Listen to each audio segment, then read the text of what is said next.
Hello, folks. Welcome back. America must really be hitting a nerve for committed leftists who pretend to respect the greatest country, yet consistently insult it from behind their pen or keyboards. Marianne Tam is the latest example of hypocrisy in the media.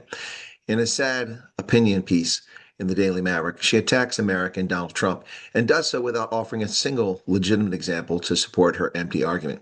Oh, she thinks she has a grasp on a valid point, but like so many privileged elites who do not live with the daily threat imposed by the presence of criminal alien invaders, she fails in her effort to portray catching felons with an attack on freedom.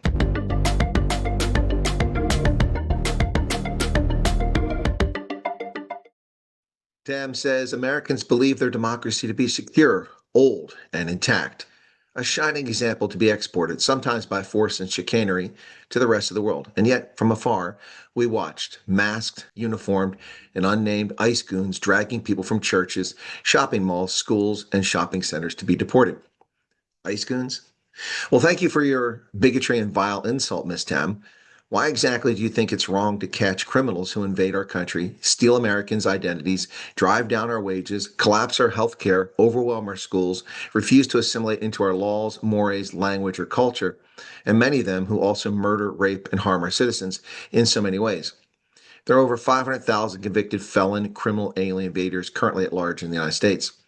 It's quite rich that you fail to mention your own countrymen's attitude so pervasive in South Africa, where xenophobia is all too often the order of the day. Americans do not burn down foreigners' homes, block them from entry to clinics or hospitals, beat them in the streets, set them alight, or murder them. Xenophobic South Africans do that.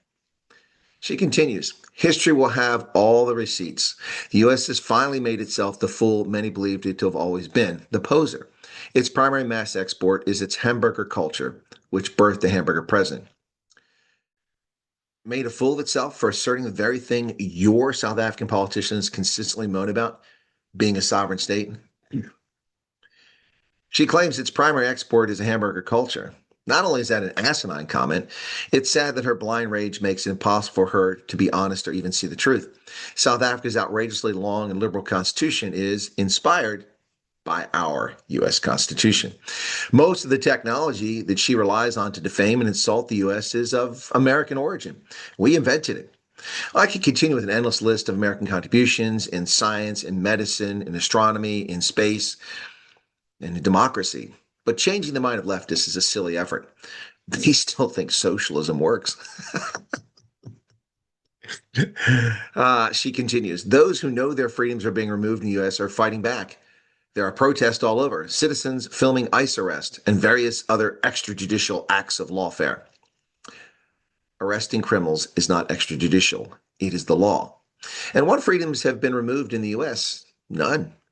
However, under the Biden regime, they were abrogated illegally. Churches were closed while mosques remained open. The government colluded, coerced, or cajoled tech companies to illegally act as agents of the government to censor our speech in violation of the First Amendment. The Internal Revenue Service under Barack Obama and Joe Biden was used to tax non-taxable entities deemed to be enemies of Democrats. Both Obama and Biden illegally spied on U.S. citizens, including journalists. Obama extrajudicially murdered U.S. citizens in Yemen. No, Marianne, you're very confused by your blind hatred. American freedom was under threat and open assault. That has changed under Trump. Now we can once again enjoy the natural God-given freedoms our Constitution guarantees without fear of jackbooted thugs arresting us at, say, Heathrow for social media posts that cause hurty feelings in Whitehall or in Braddock or, say, in Joburg. She says those resisting MAG have seen how freedom can be taken for granted and that within just a few months, if it is not stopped, violence will be the law of the land. Violence, the law of the land. How the leftists forget their crimes. The summer of 2020, Trump failed to uphold the rule of law when insurrectionists invaded, occupied a federal building, and declared their own independent country, the Capitol Hill Autonomous Zone. That's violence. But she is correct about one thing. Freedom cannot be taken for granted. Just ask Graham Linehan, Tommy Robinson, Iranians, Zimbabweans, Chinese nationals, and soon South Africans. Yes, South Africans who are already in jeopardy if they dare to expose government corruption, either to be assassinated or to be cut out of society altogether.